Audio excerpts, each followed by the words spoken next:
Louange et remerciement au Seigneur. Lokumu pe masanzoli na kolo na longo ete apesi biso ngolu akondima ye kondima ete nyonso ezali nanu kati na biso na kati na libango oyo ezali Yesu Kristo. Biso tozali na esengo mpona kotala miso na biso epai na ye pe na lilobane na bule. Bato na mokili bazali susu na eliki ate bazoyeba te bakosala nini, baza koyeba te bakomipesa epai nani. Kasi biso tozali na esengo komona ete Nzambe alakisa nzela oyo ya solo pe apeliseli biso pole na ye oyo ya solo pe oyo yango nde ezali kokamba biso oyo ezali nzela ya bokonzi na ntina yango biso tokokaka kokumisa mpe kosanzola ye. Nani kotanga liloba moko liboso ya kobondela, liloba moko ya motuya. Ngai nakamwaki mingi nakoki koloba yango wana biso tozalaki na bopemi esika moko, ezalaki ndambo bandeko bakendaki na biso pe biso tovandaki elongo na mesa pe tozalaki kozwa kafe komela pe bapesaki mwa gato tokabola pe tobandaki kosolola pe kolo na ndako ayebisaki ngai ete ndeko Ruse ngai pe nakoki koloba tali loba moko ngai nalobi ate eloko moko ete babandaki kosolola ngai bisolo ndeko yo koki koloba ete omitango na yo pe alobaki ete ngai nakoloba te kasi ngai nani natanga eloko moko awa pe afungolaki Biblia na ye wana kosolola nyonso esukaki pe na nzela wana Nzambe asololaki biso na nzela liloba na ye na bule pe liloba na ye ya bule alaki lipamboli monene mpo na biso yango eyokani na Yohane ya mibale 1 Jean chapitre 2 na verset 1. Bana na ngai nazali kokomela bino makambo oyo mpo bosala masumu te, nzokande soki moto asali mosumu Yesu Kristo moto ya bosembo azali avoka na biso epai ya Tata. Verset 2. Ye nde moto amipesaki na Nzambe lokola libonza mpona masumu na biso, ezali kaka mpona masumu na biso te kasi mpona oyo ya bato nyonso. Verset 3. Tokoki koloba ete toyebi Nzambe bobele soki tozosala mibeko na ye. Verset 4. Moto oyo alobaka te ayebi Nzambe nzokande atosaka mibeko na ye te azali moto ya lokuta pe makambo ya solo ezali kati na ye te. Verset 5. Kasi moto oyo atosaka maloba ya Nzambe motema na ye etonda na bolingo ya kokota ya Nzambe. Na ndenge wana toyebaka te tozali lisanga na Nzambe. Verset 6. Moto oyo alobaka te azali ye lisanga na Nzambe asengeli kozala na bizaleli oyo Yesu azalaki na yango. Bandeko na ngai ya bolingo, nazali kokomela bino mobeko ya sika te kasi bobele oyo ya kala bosi bozwa yango pamba te ezali nde maloba oyo boyokaki na ebandeli. Verset 8. Nzokande ezali kaka mobeko ya sika, Yesu akokisaki yango bino mpe bozali kokokisa yango pamba te molili ekomi kolimwa pe moi ya solo ebandi kongenga. Moto oyo alobaka te batambolaka na pole nzokande ayinaka ndeko na ye azali kaka na molili ti sikoyo. Oyo alingaka ndeko na ye azali na pole pe eloko moko te ezali na motema na ye oyo ekoki kokweyisa moto na likambo. Kasi oyo ayinaka ndeko na ye azali na molili pe atambolaka na molili, ayebaka te pai wapi azali kokende pamba te molili esi ezipa miso na ye. Verset 2. Bana na ngai nazali koyebisa bino masumu na bino esi elongwa mpo bobondeli Yesu. Patala nazali koyebisa bino boyebi moto oyo azalaki uta na ebandeli. Bilenge nazali koyebisa bino bosi bolongi monguna. Bana nazali koyebisa bino ya solo boyebi Tata. Je vous ai écrit, batata Père, parce que nazali vous avez koyebisa bino connu ya solo celui qui est oyebi dès le moto oyo commencement. azalaki uta na Je vous ai ebandeli écrit, bilenge jeunes gens, nazali parce que koyebisa vous êtes bino ya forts solo et que la bozali parole de Dieu bilombe habite maloba ya continuellement nzambe en vous ezali et que koumela vous avez kati na vaincu le bino malheur. mpe bino Verset bolongi 15. moyini N'aimez pas le bolinga monde, ni les choses mokili qui sont oyo dans le te monde. mpe bolula biloko Si na yango quelqu'un te aime le monde, soki moto l'amour alingi du mokili oyo Père bolingo n'habite ya pas en bolingo lui. ya tata ezali Car kati na ye tout ce te qui pamba est te du makambo monde, oyo la bato ya convoitise de mokili la chair, balingaka mpe la biloko oyo convoitise bango des yeux balingaka et mpo bamoni l'orgueil yango de na la vie miso na ne bomengo vient oyo pas du epesaka Père, bango mais lofundu du monde. biloko nyonso wana etali Verset mokili yango 17. euti epai na Et le tata monde te kasi euti passe na avec mokili sa convoitise, makambo ya mais mokili celui qui na fait baposa la ya volonté bato de Dieu ekoleka demeure kasi éternellement. oyo kozali kosala Verset mokano 18. na nzambe Petits akoumela enfants, seko na seko c'est la dernière heure. bana na ngai tokomi Et na comme ntango ya suka vous avez appris boyokaki monguna que l'antéchrist ya vient, kristo azali il y koya a maintenant sikoyo banguna plusieurs ebele ya antéchrists. kristo basi babimi C'est par là yango que wana nous savons toyebi que la te dernière tokomi na heure ntango ya suka est là. Verset 19.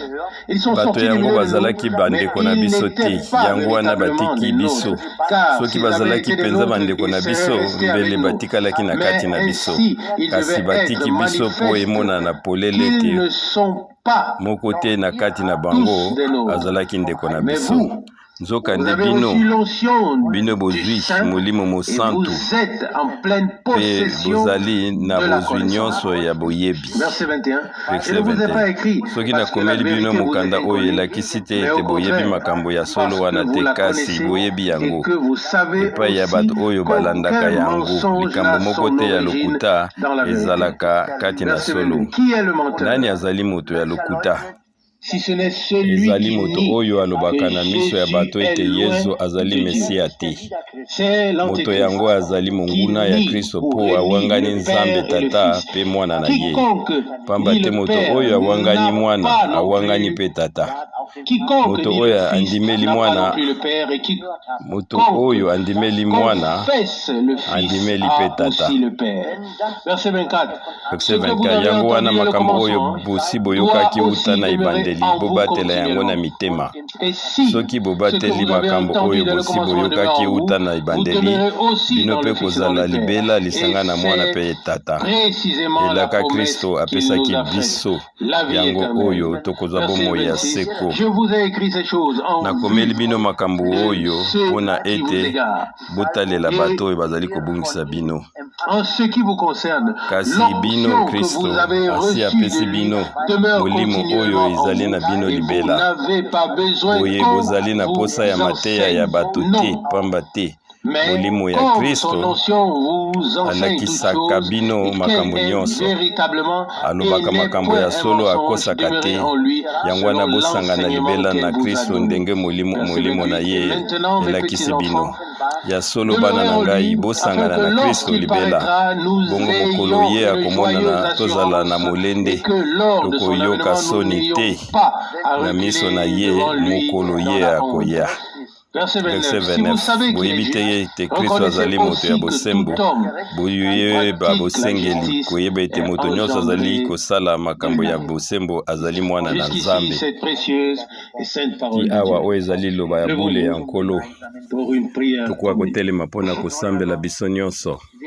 Dieu fidèle, nous te tata na remercions biso du moyenge fond de nos beni cœurs euta na mitema na de ce biso que nous mobimba pouvons à biso nouveau être réunis ici tosangani lisusu aujourd'hui, na esika de ce oyo que mpona tu ete tiens ta main sainte et yo protectrice sur nous kotia loboko na et oyo sur ya ton bule peuple, likolo ô na Dieu. biso likolo ya libota na Seigneur, yo nous te o remercions nkolo na biso particulièrement pour nkolo ta tozongiseli yo parole matondi puissante mpona liloba na oyo et ya sainte nguya qui est mpe oyo au-dessus ya bule de oyo tout, ezali Seigneur. likolo na Nous nyonso l'avons lu, les biso Écritures, totangi makomi Seigneur, oyo o seulement ta nkolo parole kaka ezali nde est liloba na ce yo qui nous yango nde redresse. ezali oyo ezali Ta kozongisa parole biso na sainte nzela est liloba na celle qui yo nous yango donne la moi vie.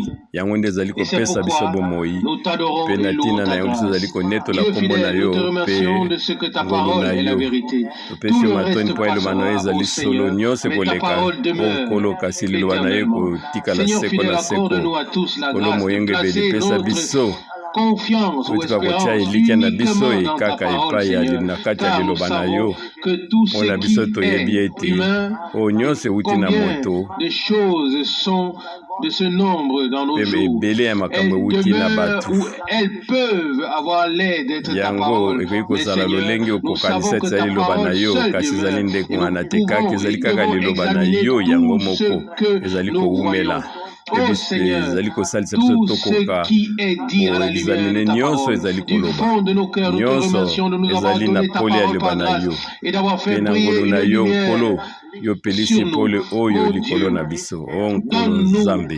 de tel cœur que si nous confessons que la lumière s'est levée en nous, Seigneur, qu'elle puisse véritablement briller en nous, que nous puissions alors aimer notre frère et aimer notre prochain. Seigneur, accorde ta grâce en ces derniers jours. Beaucoup prétendent être dans la lumière, mais haïssent leurs frères ou leurs prochains, oh Dieu. Mais Seigneur, ta parole nous éclaire sur tout. Et nous t'adorons, Seigneur, parce que ta parole est oui et amen. Reçois l'honneur et la louange et l'adoration. Seigneur, nous savons que toi seul es capable de préparer ton peuple. Et tu l'as commencé et tu l'achèveras aussi. Nous t'adorons et nous te prions de demeurer avec nous aujourd'hui aussi. Continue à nous bénir et à bénir ta parole en nous, ta parole que nous allons écouter par grâce dans le nom de Jésus. Amen. Amen. Amen. Nous nous asseyons. Ebongi na biso tofanda. Louange et remerciements soient rendus au Seigneur. J'espère que nous ne l'avons pas seulement chanté, mais que nous le désirons, que nous le souhaitons. Nous le désirons vraiment du fond du cœur.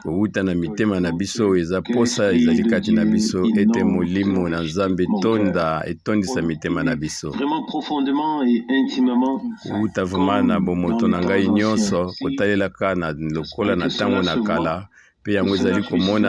Se faire entendre, ekoka koyokama pe yango ekoka komonisama pe ekoka kosalama ndenge wana lokola ndeko Branham alobai mokolo moko makambo ekomi kaka likolo bato bakobika kaka likolo na ezali mpe ntango oyo babi kobika na biso na Nzambe nyonso to eza kaka likolo eza lisusu na mozindo te ndenge ezalaki ntango na kala kasi na nzela na ngolu na Nzambe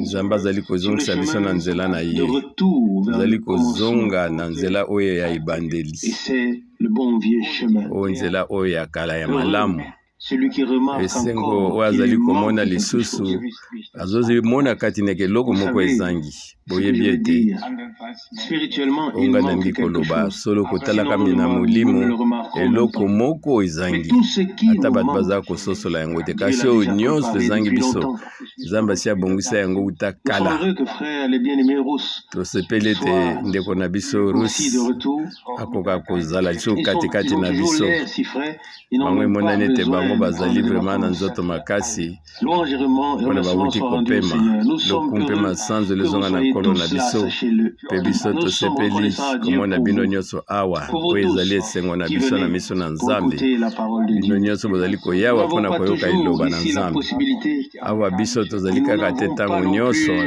na bokoki to ya bolelenge ndenge baaméricain bazalaka kopesanaka mbote na maboko kasi kati na mitema na biso tozali kozongisa matonia na Nzambe mpona ndeko moko mobali mpe ndeko moko mwasi mpe mpona bino nyonso mpona baoyo nyonso balingi Nzambe mpe baoyo balingani moko likolo na bantu mosusu soki mpe tokolingana moko likolo na mosusu tokokosala na mabe te bolingo esalaka mabe na monenga te esalaka kaka ezali malamu. L'amour fait ce qui est juste. Bolingo esalaka oyo ezali solo mpe yango nde ezali kowumela liboso na Nzambe.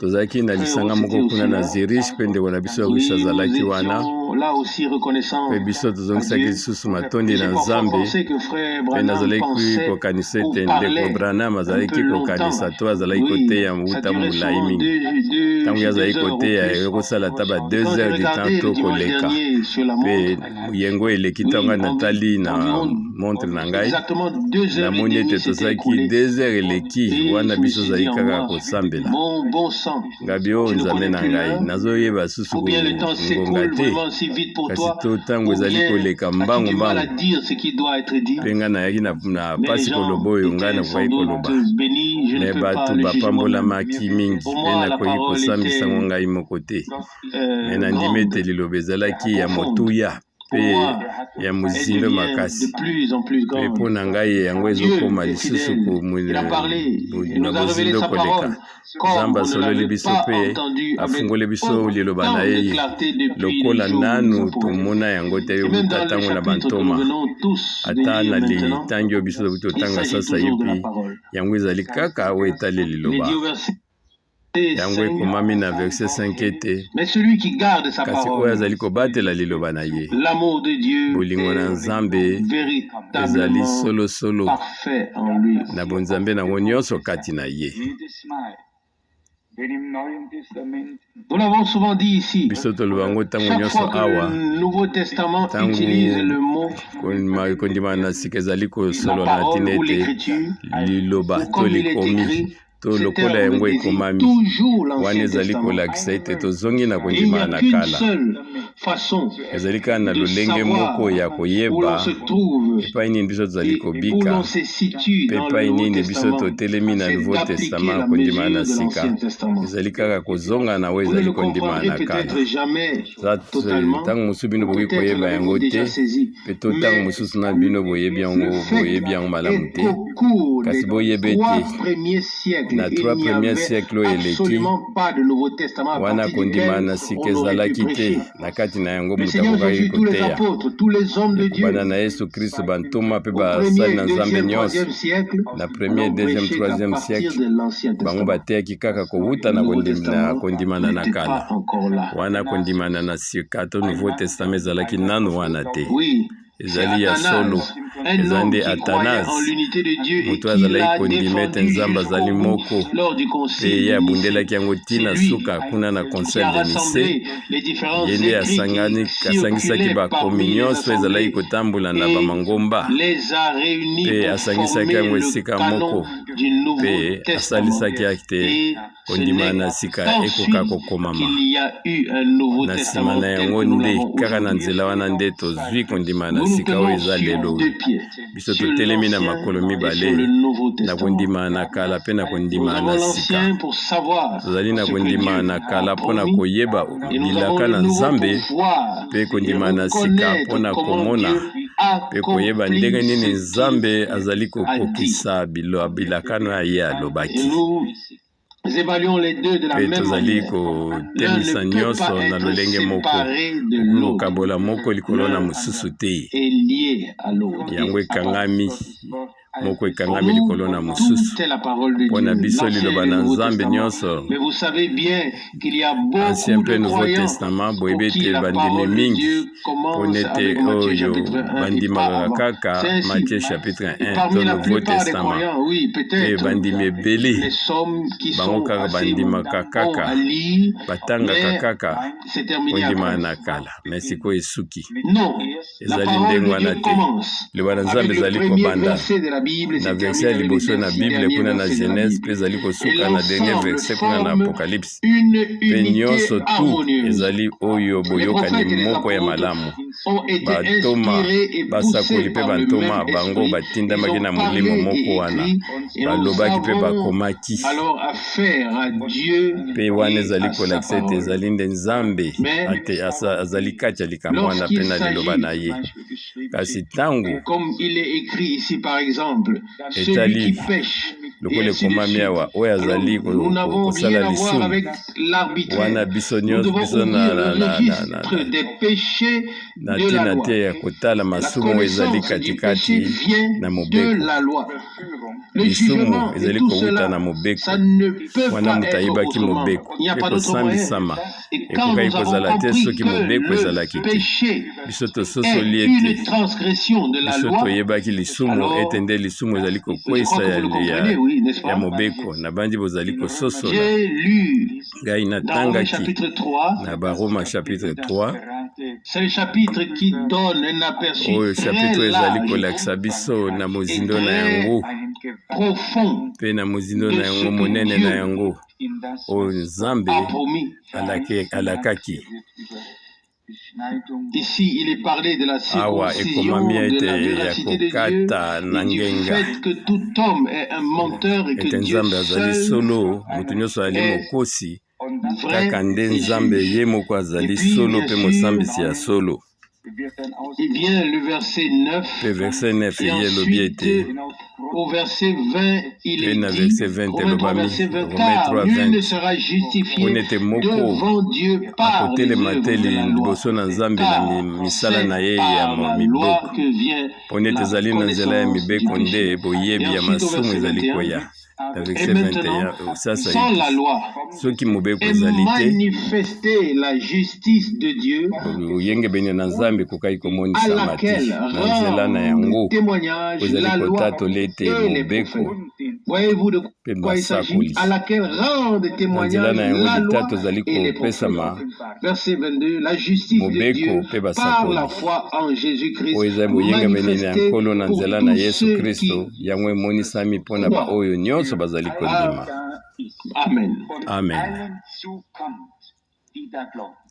N'est-ce pas là une parole glorieuse? oyo awa ezali liloba moko ya D'une motuya part, la na loi est kote donnée mosusu mobeko pour epesami nous condamner. mpona Et ensuite, kokweyisa il est dit, mpe mais elobi maintenant, wana lisusu ete sans sasa la ete loi soki mobeko ezali est te manifestée la justice de Dieu, à wana laquelle rendent boyengemeni na témoignage la nzambe loi et emonisami les prophètes. na nzela na yango Verset litato 22, la lepesami justice de Dieu na mobeko mpe basakoli par la foi boyengebeni na en nzambe na nzela ya Jésus-Christ kondima kati na yesu manifestée kristo pour tous yango ceux emonani qui mpona baoyo nyonso bazali kondima pour tous ceux qui croient, mpona y oyo compris nyonso pour toi, bazali kondima wana pour moi, etali yo ngai pour tous. mpe biso nyonso Mais cette justice de la kasi foi, boyengebeni cette oyo na justice nzela qui ya vient de la kondima foi, est liée boyengebeni oyo ya kowuta na nzambe yango ekangami na kondima l'œuvre de kotalelaka rédemption mosala accomplie à oyo Golgotha. ya bosomi C'est nzambe là asalelaki que biso la kuna justice de Dieu na a goligota été kuna nde manifestée à boyengebeni na cause nzambe de nous emonisamaki avec na ntina abondance. na biso na Il y avait bonene un nango qui nyonso pouvait dire, ezalaki na moko il akokai vous koloba convient ete d'accomplir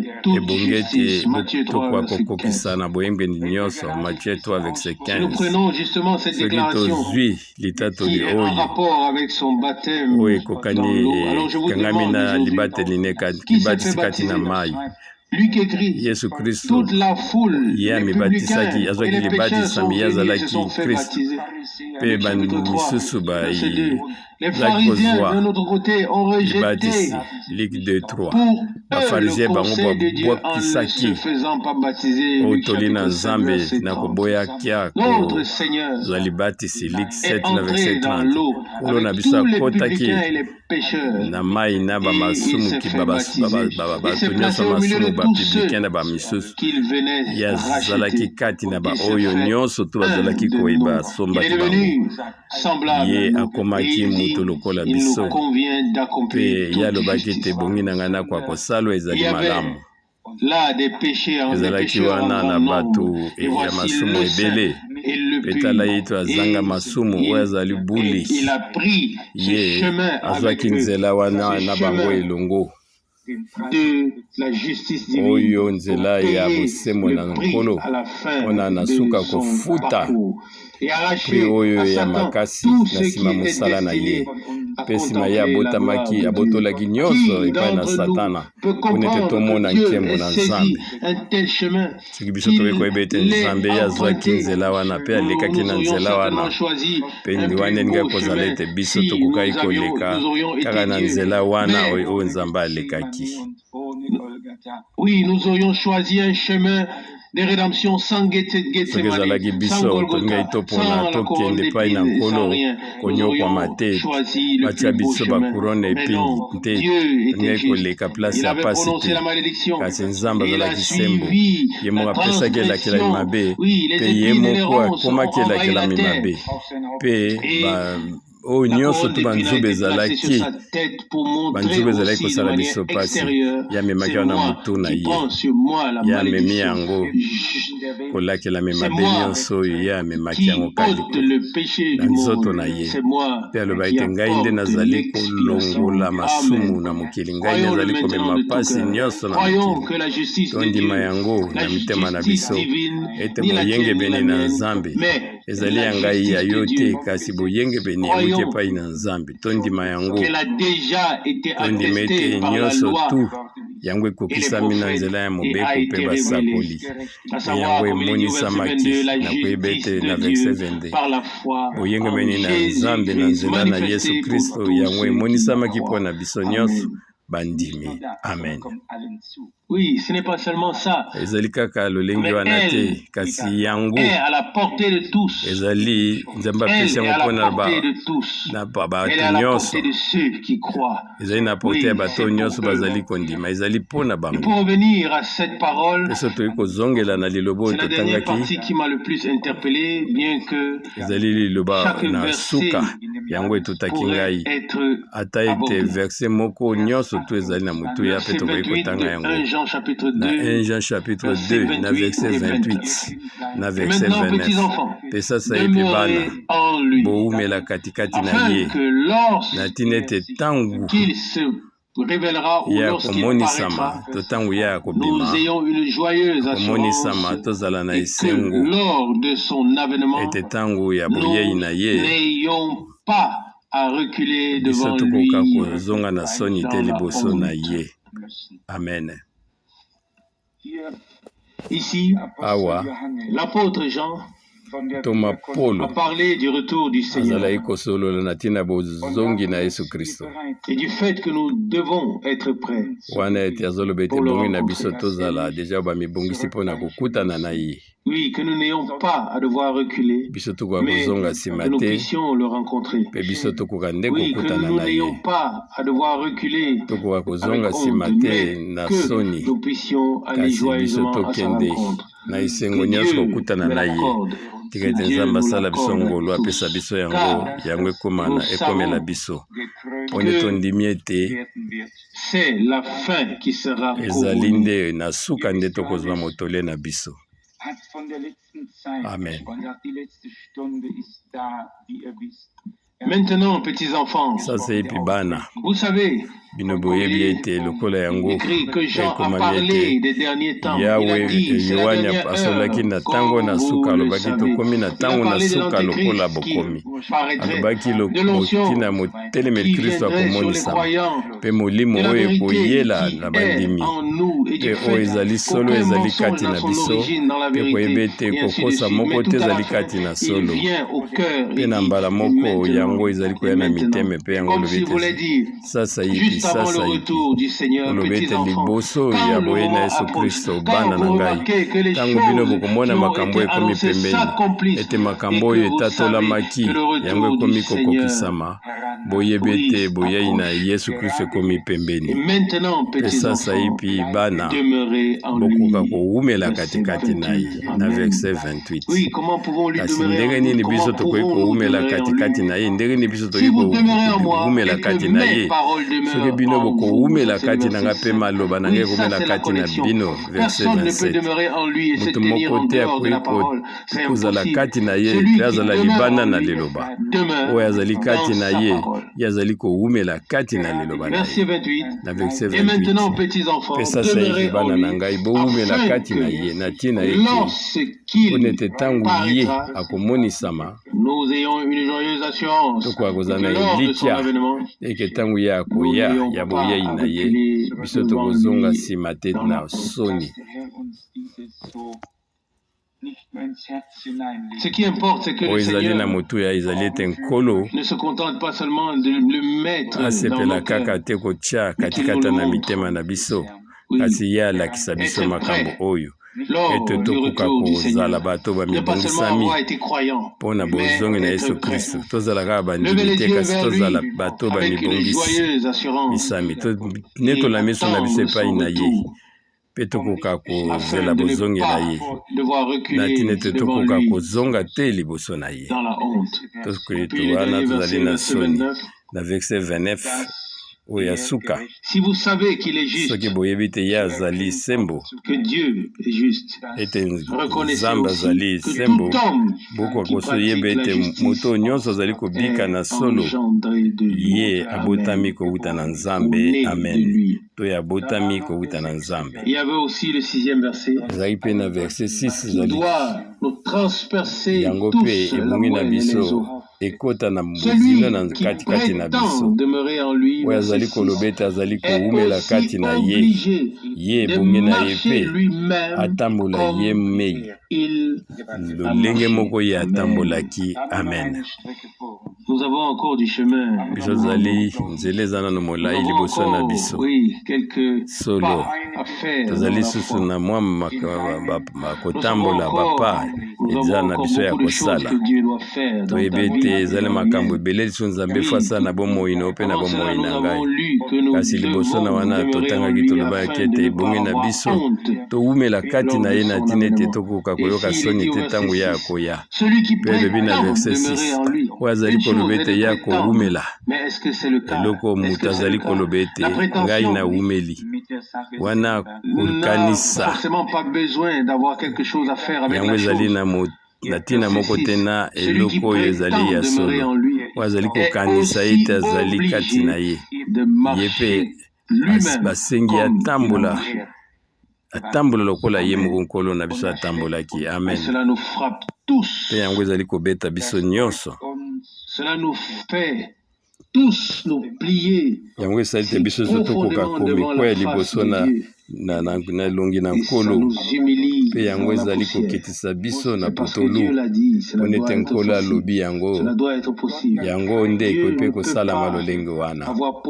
Nzambe akoki kopesa mibeko te oyo biso tokoki kokoka yango te ezali ndenge wana te na Nzambe oyo ye alobi ye akopesa biso mpe makasi mpe ngolu tokoka kokokisa yango tokoka kososola yango malamu oyo Nzambe azali kozela na kati na biso ezali te ntango na bozongi na Yesu Kristo ye azali kobongisela biso mpe apesi biso yango na biso tozali komema posa oyo ya kozala ntango wana ya koya biso toyambi liloba na ye na mitema na biso mobimba ntango biso tozali kotambola tengu-tengu tozali kotambola nano tengu-tengu kasi ebongi na biso tokoka kotatola ezali kati na biso posa oyo ezali te topusana pembeni na nkolo tosalela ye tosala mokano na ye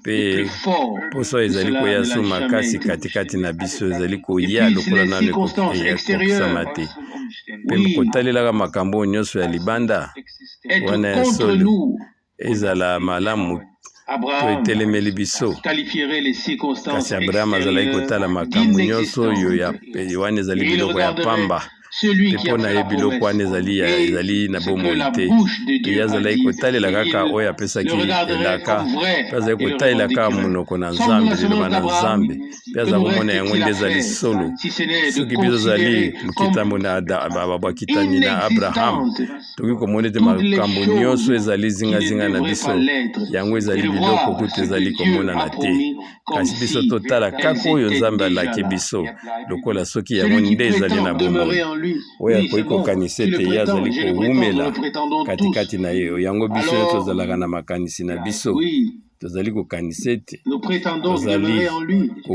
tozali kati na ye kasi yango elobi na biso na lolenge moko ya pole awa ete moto wana mpe azengami atambola kaka lokola nkolo atambolaki yo ozali oblige ya kosala misala ndenge ye asalaki loba lokolo ye alobaki sala lokola ye asalaki tika etapesala biso ngolu ete biso nyonso mpona tobika makambo oyo yango mpe ekoma oyo ezali bomoi kati na biso lokola maloba nyonso tu oyo biso tomoni na bamateya na biso nyonso mpe na bilakisi na biso nyonso nzambe asali biso ngolu toyeba makambo nyonso na ngolu na ye mpona nini tokoki koyamba yango te sasa ipi iyo toutes les choses qu'il a promises et qui sont encore nyonso nzambe apesi biso oyo nano ekokisami te ezali kozela mpe yango ezali na mpona na biso na nzela ya kondima ya moko moko na biso nange naloba so ya eloko moko mponi na kwa kovanda mpe ndeko rusa azali so na eloba moko ya koloba nde nsima tokobondela soki biso tokokaki koyeba makambo nyonso to nzambe abongisi na mwindo mwango na ye na bilaka na ye na basakoli na ye oyo alakisi biso oyo amonisi biso yango soki nzambe afungoleli biso baikuke na ye na makambo nyonso ete biso tokoka koyeba makambo nyonso toyeba ete nzambe wana ye akozanga kopesa biso ete tokoka kobika oyo nyonso tu ye alaki biso na nzela na biso ya kondima nzela ezali vraimen polele mpe rido esi epasuka kouta na likolo mpe na se ngolu etumbelu na ngolu ezali liboso na yango na biso toki kopusa na liboso na nkolo mpe tozwa ngolu mpona ete yasalisa biso na ntango ya malamu nzambe apambola biso nyonso amen. Nasengi ndeko rusa ya pe koloba ngai mpe naza na maloba mingi ya koloba te eloko moko ndeko Frank alobi na esika awa yango ekomi eloko ya motuya na kati na ngai ezali kozongisanga makanisi na makambo ngai natangaki na liteya moko ya frère Branham ezalaki esika moko bazalaki kosangana mpe mwasi mobali moko akotaki na mwasi na ye ils se sont comportés de manière bango bazalaki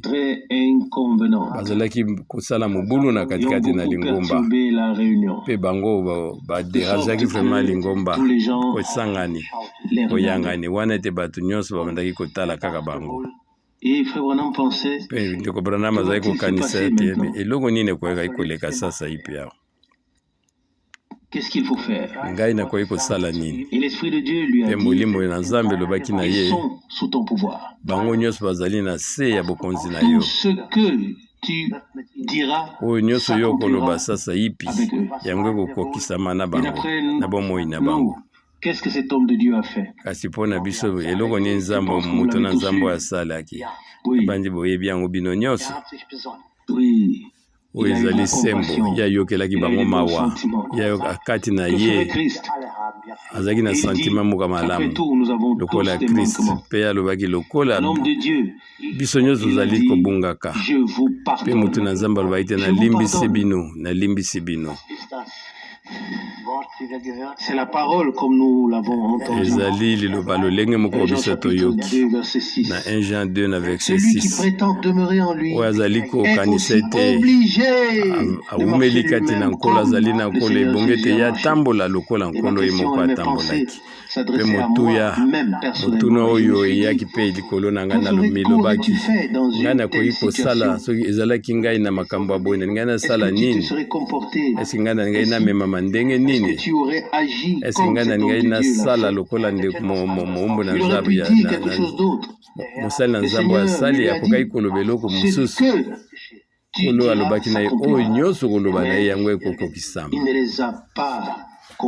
kasi ye akweyisaki bango te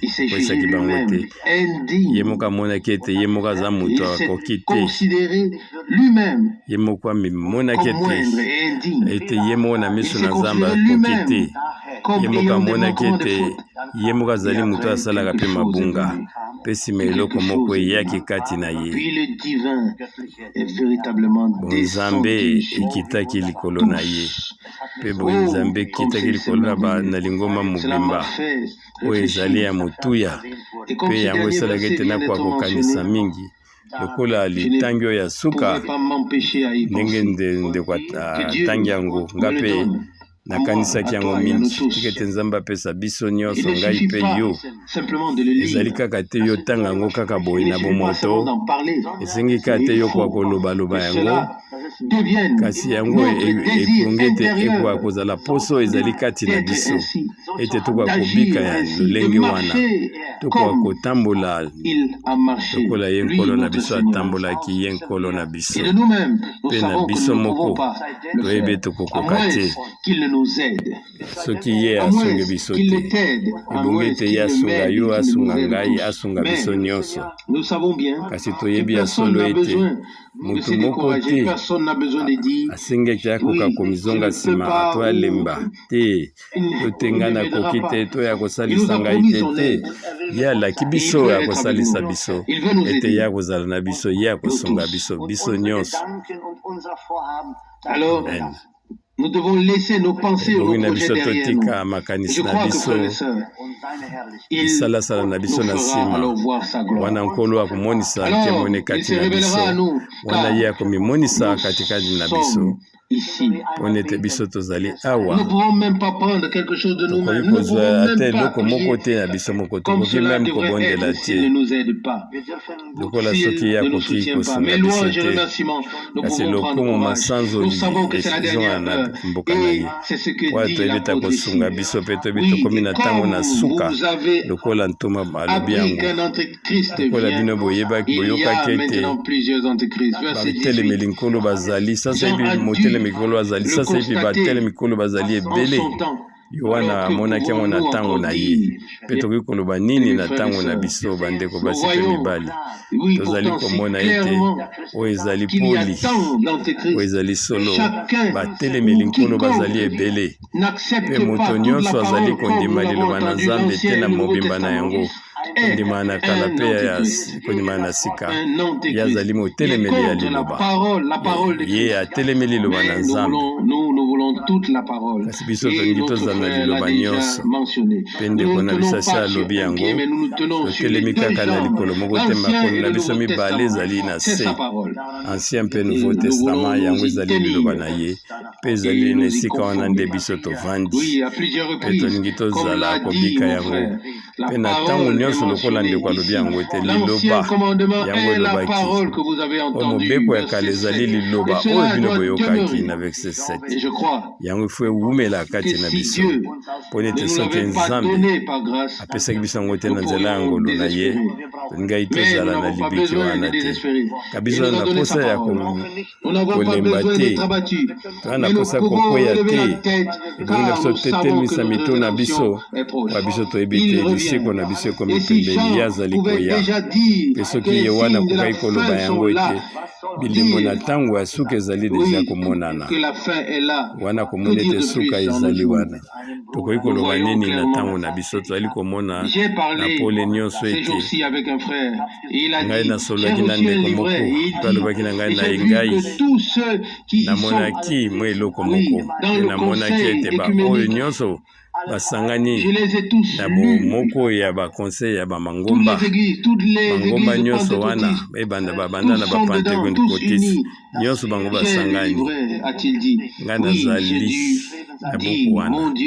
nalobaki oyo ngolu ya ndenge nini oyo ete kombo na biso ekomami na buku oyo ya bomoi mpe yango ekomi na balivre oyo ya pambapamba te babuku oyo bato basali yango ebongi ete ezala ndenge wana likomi elobi yango biso toyoki yango makambo ekomi deja na suka mpe tokomi na ntango na suka tokomi na ntango na suka reviendra bientôt chercher ses siens dans son royaume et dans sa gloire. Frères et sœurs, je crois que c'est ce qui nous pousse à offrir à Dieu la gloire et l'adoration. Tant que nous sommes ici-bas, ne cessons pas d'adorer son nom, d'évoquer son nom, de porter haut son nom, car son nom est au-dessus de tout nom.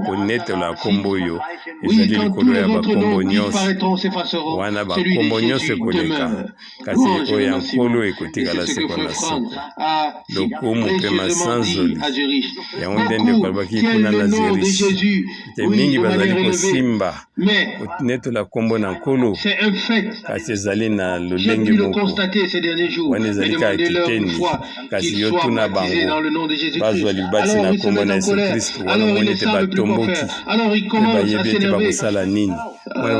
Puis ils commencent à utiliser le nom, ainsi de suite. Et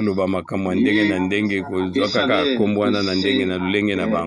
qui il se montre alors ce qui est la réalité. Que ce soit seulement dans la bouche ou que l'on soit disposé à accepter le nom de Jésus dans les faits. Comme le dit l'Écriture, frères et sœurs, en ce lieu, nous ne voulons mépriser ni sous-estimer personne, mais nous pouvons dire que Dieu, dans sa miséricorde, nous a fait grâce. Et c'est pourquoi nous sommes si heureux et rendons grâce à Dieu. Peu importe ce que les hommes peuvent dire de nous, l'essentiel est que nous puissions avoir un lien, une connexion avec lui, et que nous restions fidèles à sa parole. Et comme mon frère l'a déjà dit, même si tout n'est pas encore comme cela doit, nous sommes en route, nous y sommes, nous sommes en route vers ce lieu. Et le moment viendra bientôt, c'est certain. Nous ne laisserons pas égarer, nous détourner, mais nous savons qui arrivera avec nous.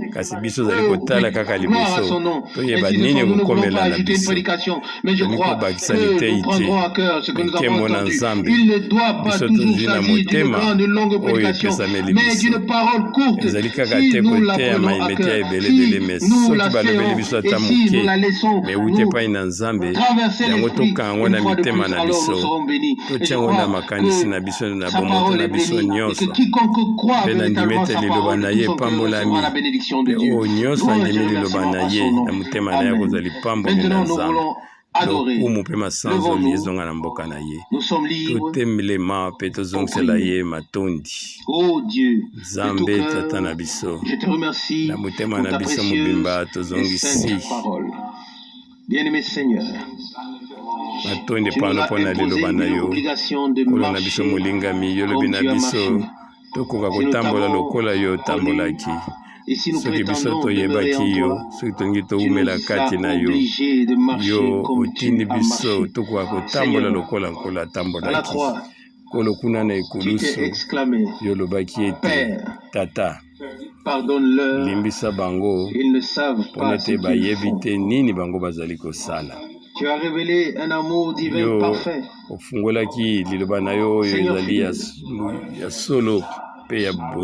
sois remercié de ce que nous avons un peu de tes sentiments.